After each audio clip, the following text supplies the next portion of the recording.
Oi gente, tudo bem? Mais um vídeo do Clube da Leitura no ar. No vídeo de hoje nós estamos aqui para realizar a leitura dos capítulos 53 e 54 do livro Um Sopro de Neves Cinzas. Para a semana que vem, anotem aí, pois iremos realizar a leitura dos capítulos 55, 56 e 57 do livro Um Sopro de Neves Cinzas.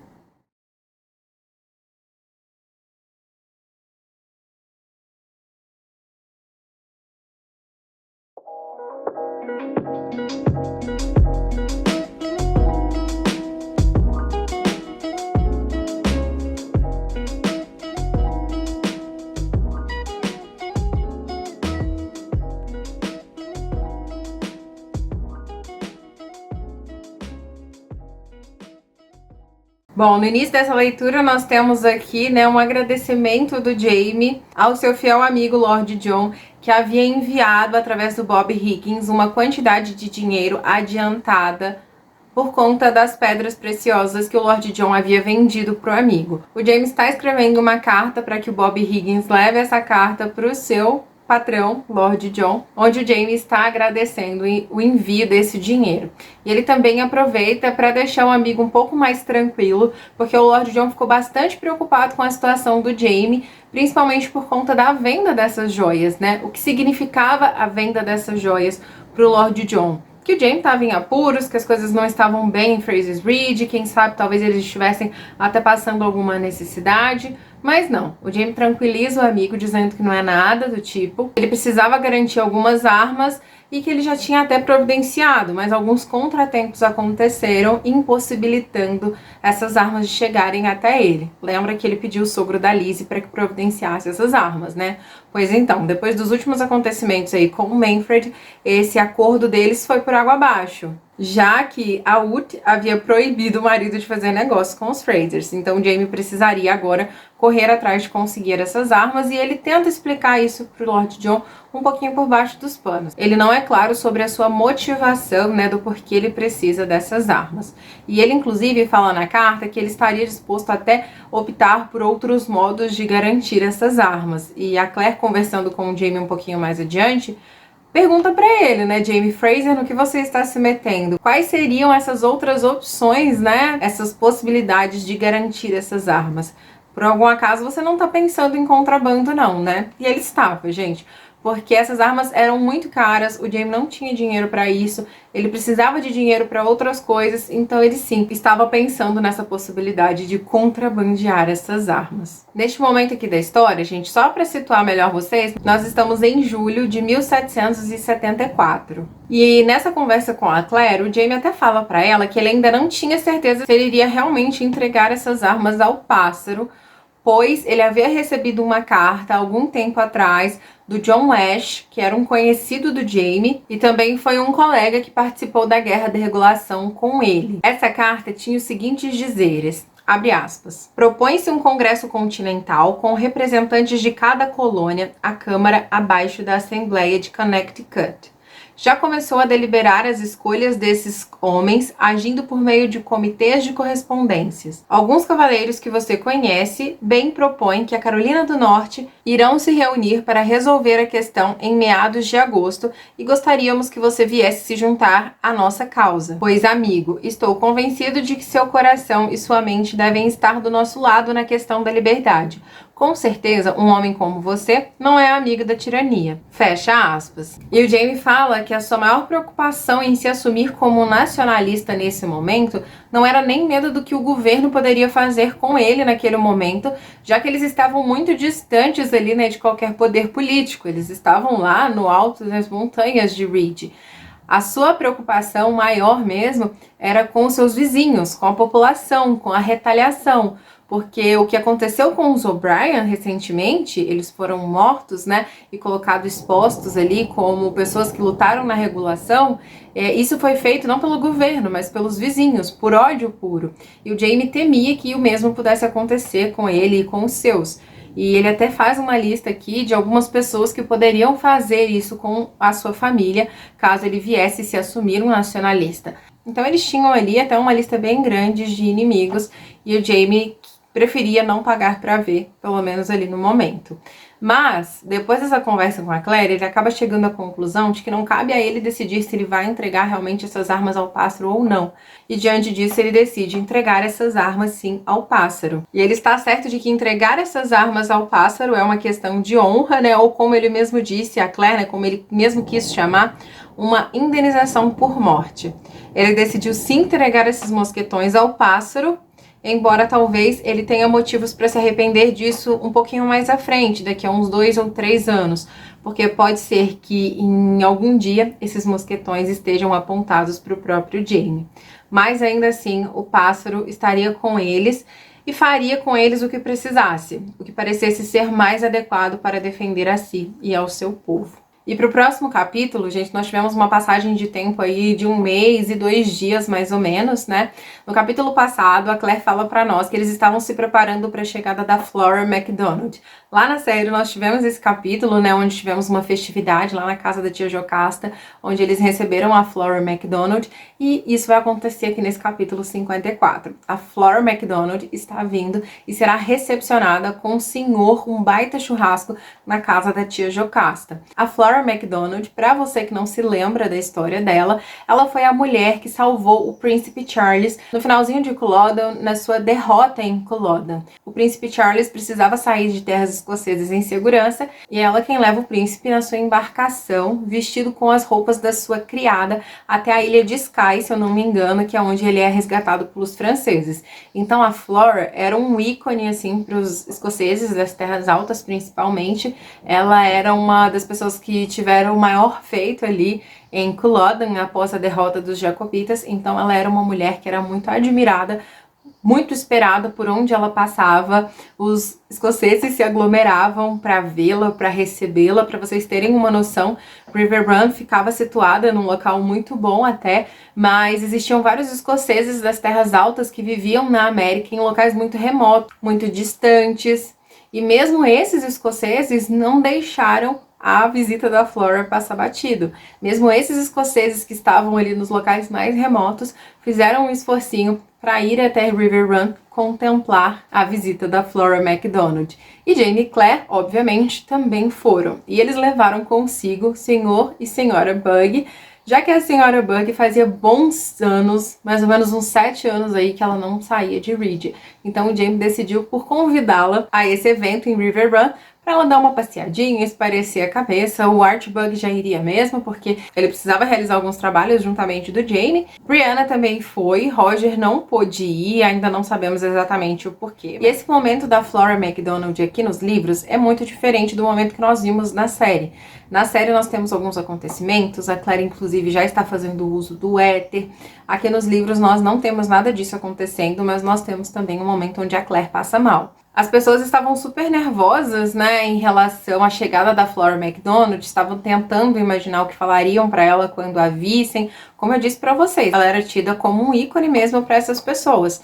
Então elas estavam super nervosas ali em relação a esse primeiro contato com ela. E a Claire começa a se lembrar dessas pessoas famosas que ela já conhecera, mas que na altura onde a Claire as conhecera, elas ainda não eram famosas, né? Elas viriam a se tornar famosas futuramente. Naquele momento, elas eram pessoas comuns, mas com a Flora era diferente porque ela já era uma pessoa famosa, muito aguardada, e ela começa a se lembrar dessas outras pessoas que ela conheceu no passado, e o Rei Luís foi uma dessas pessoas. Só que com o Rei Luís, ela disse aqui pra nós que era diferente, porque ao se falar com o rei, já se exigia uma certa etiqueta, né? Você não fala com o rei como você fala com uma pessoa comum. Então ela já sabia como se comportar diante do Rei Luís, mesmo diante de tudo aquilo que aconteceu. Se vocês não se lembram exatamente, eu vou refrescar a memória de vocês aqui bem rapidinho. A Claire, ela se deita com o Rei Luís da França em troca da liberdade do Jaime.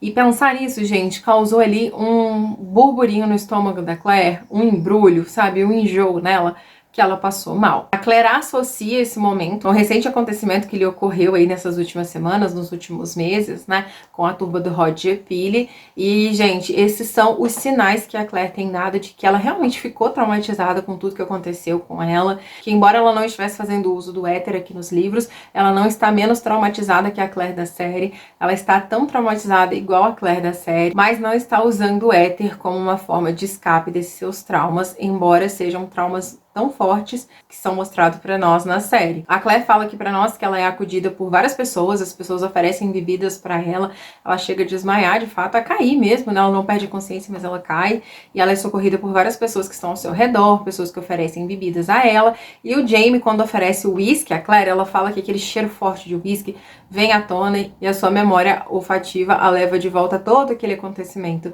com a turba do Roger Pili. E ela conversa com o Jamie aqui nesse momento, após se recuperar, né? Ela fala que e se deu conta de que o cheiro de rosas que ela estava sentindo ali não era um cheiro de óleo de rosas, que muito provavelmente esse era o cheiro do rei Luís. Não, eram rosas silvestres, porque ela estava ao lado de um pé de rosas silvestres. Então, aquilo ali a faz ficar um pouco mais confortada e entender que aquilo tudo está na cabeça dela naquele momento. E a presença do Jamie ali também, né, com seu cheiro de uísque, cavalo e tudo mais, e suor, ela fala que a presença do Jamie a fazia enxergar que o Jamie estava ali ao lado dela, ele era real, então aquilo tudo já havia ficado para trás. E ela pergunta pro Jamie nesse momento, né, se o Jamie tem sonhos com o Blackjack, porque ela já presenciou por diversas vezes o Jamie, ele ficava bastante agitado durante os seus sonhos, e ele diz que sim, e que às vezes, inclusive, era como se ele estivesse com o próprio Blackjack mesmo quando estava acordado. A Claire fica um pouco mais aliviada com essa revelação do Jamie, ao constatar que ela não estava ficando louca, que ela também passava por essas mesmas sensações que o Jamie. Nesse momento, gente, o Jamie, né, um típico escocês das terras altas, ele vai até uma mesinha que tá ali do lado, pega um pouquinho de sal, coloca na mão da Claire e fala, olha, quem quer que seja que esteja te atormentando, neste momento, essa pessoa não vai mais te atormentar. O Jamie é um típico escocês das terras altas, ele segue algumas tradições, ele tem sim as suas superstições e essa era uma delas. E a Claire fala que, por incrível que pareça, segurar esse sal grosso nas suas mãos foi muito reconfortante. E logo após esse episódio, gente, a Flora McDonald chega. A Claire fala que ela era totalmente diferente do que ela imaginava. Ela era, sim, muito bonita, mas ela era muito baixinha. Inclusive, a própria Brianna repara nisso, né? No quão baixinha ela era. Parece, gente, que todas as mulheres ali do passado realmente eram muito baixinhas. Apenas Brianna e Claire eram fora da caixinha, mulheres altas, né?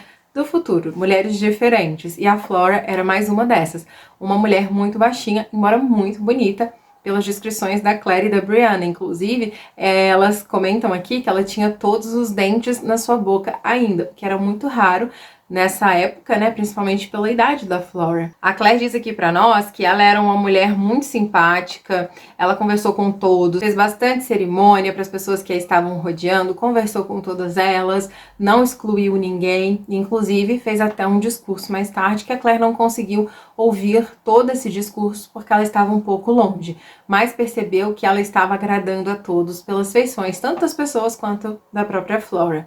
Mas alguma coisa não estava certa com a tia Jocasta, gente. A tia Jocasta estava passando mal, estava sentindo muita dor nos seus olhos e a Claire corre para socorrê-la. A tia Jocasta já havia sido diagnosticada pela Claire com glaucoma, então a Claire sabia muito bem como agir, quais eram os procedimentos necessários naquele momento. E a tia Jocasta pede para ser levada para o seu quarto, e é lá onde a Claire faz esses procedimentos. Se eu não me engano, ela pega ali a sua agulha, uma agulha de crochê, se eu não me engano, até grossa, e ela faz ali uma drenagem no olho da tia Jocasta. Gente, isso mesmo, ela pede para que o Jamie segure as mãos da tia Jocasta e ela vem com a agulha furando o olho da tia Jocasta. Gente, eu fico imaginando assim a cena que deve ter sido pavorosa. O Jamie, inclusive, passou mal. Não sei se exatamente foi o Jamie que passou mal, mas alguém que estava ali ao redor, em volta da tia Jocasta, chega a vomitar. Então foi uma cena, acredito eu, que horrorosa mesmo, assim. Mas ela conseguiu aliviar um pouco da dor e da tensão da tia Jocasta naquele momento. Que faz, gente, uma baita revelação para Claire. Ela fala que ela escutou vozes, que ela esteve conversando com alguém, e essa pessoa, ela conversou, na verdade, ela ouviu a voz dessa pessoa em apenas 2 momentos na sua vida. Uma vez foi no casamento da Brianna, alguns anos atrás, no final do grande encontro, e a primeira vez foi há 25 anos atrás, ainda na Escócia. Sim, gente, o homem que estava atrás do seu ouro. Não o Stephen Bonnet, tá? Porque o Stephen Bonnet também estava atrás do ouro da tia Jocasta. Não era o Stephen Bonnet, mas era um outro homem que estava atrás do ouro dos Stuart, que ele sabia que estava em posse da tia Jocasta. E a tia Jocasta, obviamente, reconhece essa voz. Essa voz era do homem mascarado que estava lá na praia quando o Ouro Stuart chegou na Escócia.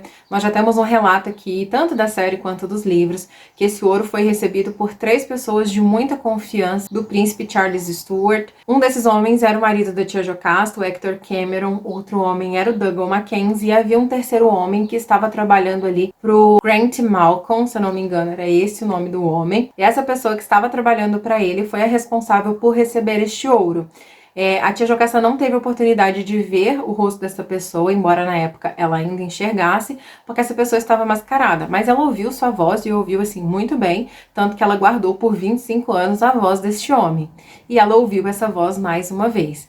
A tia Jocasta fala aqui para nós que ela já estava sentindo essas dores desde os dias anteriores a essa visita da Flora, mas ela não cancelaria esse grande encontro com a Flora MacDonald. Afinal de contas, ela era uma mulher muito aguardada, todos queriam conversar, todos queriam vê-la, conhecê-la, e a tia Jocasta tendo essa oportunidade de receber a própria Flora na sua casa para um churrasco, gente, ela jamais cancelaria. Por mais que ela estivesse morrendo de dor, que era o caso, ela não cancelaria. Então ela toma um pouquinho de láudano para conseguir suportar essas dores, e ela até chega a imaginar que talvez pudesse ser uma alucinação dela, mas não era, porque ela tinha as marcas, né, deste homem no seu punho. Esse homem segurou o punho da tia Jocasta com muita força, exigindo que ela contasse para ele onde esse ouro Stuart estava escondido. Ele não se importava com a quantia que ela e o Hector Cameron haviam gasto. Ele apenas queria o restante do ouro que ainda estava em posse da tia Jocasta, porque esse ouro não pertencia a ela, assim ele disse. E ele queria enviar este ouro, para quem de fato era o dono deste tesouro. A tia Jocasta fala que ela não consegue identificar quem era o homem, porque ela não conseguia enxergar nessa altura do campeonato, né? Então ela precisaria ouvir a voz dele novamente para conseguir identificá-lo. Nós já sabemos muito bem quem é este homem, né, gente? Mas o Jaime Fraser ainda não sabe. Então, tendo uma conversa com a Claire ali, eles decidem ficar em River Run pelos próximos dias. Ele fala com a Claire, né? Provavelmente você precisará ficar aqui em River Run para cuidar dos olhos da tia Jocasta, certo, Sassenach? Porque ela havia feito um procedimento ali, e não foi um procedimento raso, não. Foi um procedimento bastante invasivo. Então, ela precisaria ficar ali para cuidar desse ferimento da tia Jocasta. E o Jaime fala, vou ficar aqui também com você pra gente ficar de guarda para ver se esse homem irá retornar. No casamento da Brianna, ele vai até a tenda da tia Jocasta só para verificar se ela realmente havia ficado cega, porque ele havia ouvido esses boatos de que ela não conseguia enxergar mais nada, de que ela havia ficado cega, e ele fala pra tia Jocasta isso, né? Eu queria confirmar se você de fato não enxerga nada assim como as pessoas dizem. Só que ela não conta essa história pro Jaime porque ela ficou com medo de ser mais uma alucinação, né? De ser uma alucinação também. E depois dessa visita agora ali na sua própria casa, ela viu que não era uma alucinação, que era realmente verdade, que esse homem estava atrás do tesouro dos Stuart. E a Claire conta aqui pra nós, né, que nessa noite, onde eles decidiram ficar, ela vai até a janela, porque a Phaedra está lá com uma expressão muito estranha. O Jaime e mais um dos homens, que eu não vou me lembrar agora quem era, eu acho que era o Duncan Innes, eles estavam montando guarda, né, pra ver se esse homem iria reaparecer novamente. Eles não fazem ideia de quem seja esse homem, gente. E a Phaedra parecia que avaliando essa movimentação estranha, mas não, ela só estava compenetrada ali nos seus pensamentos, e ela fala para Claire que a mãe dela ou a avó dela, não me recordo exatamente qual das duas, elas tinham essa habilidade de ler os ossos e elas conseguiam entender o que estava acontecendo. A Phaedra sabia que tinha alguma coisa de estranho acontecendo, não sabia exatamente o que, porque ela não tinha herdado, ela não tinha aprendido essa habilidade de ler os ossos. Ela só sabia que tinha alguma coisa de muito errado acontecendo, e automaticamente a Claire já se lembra que algum tempo atrás a Phaedra foi parada pelo Stephen Bonnet quando ela estava com o pequeno Jamie no mercado. E a Claire começa a se perguntar, será que o Stephen Bonnet estaria rodeando este ouro também? A Claire sabia que este homem não era o Stephen Bonnet, porque a tia Jocasta iria reconhecer a voz do irlandês, né? Não era do Stephen Bonnet de que se tratava, mas a Claire tinha ali esse sentimento de que essa coisa de errada que a Phaedra estava sentindo no ar tinha a ver sim com o Stephen Bonnet. Então, gente, eu acho que os próximos capítulos serão capítulos de bastante tensão. Acho que em breve teremos o retorno de Stephen Bonnet para a história. E olha como esses acontecimentos foram completamente diferentes do que nós vimos na série. Na série nós tivemos ali, né, algumas cenas adaptadas, bem diferentes, mas não tivemos toda essa intensidade que nós tivemos aqui nessa leitura dessa semana. Eu espero que vocês tenham gostado da leitura dessa semana. Não deixem de comentar aqui abaixo o que vocês acharam, se vocês gostaram. Também não deixem de comentar a nossa hashtag da semana que tá passando aí na tela para vocês, tá? Conto muito com o seu comentário. E é isso. Vejo vocês no próximo vídeo. Um super beijo e até lá. Tchau!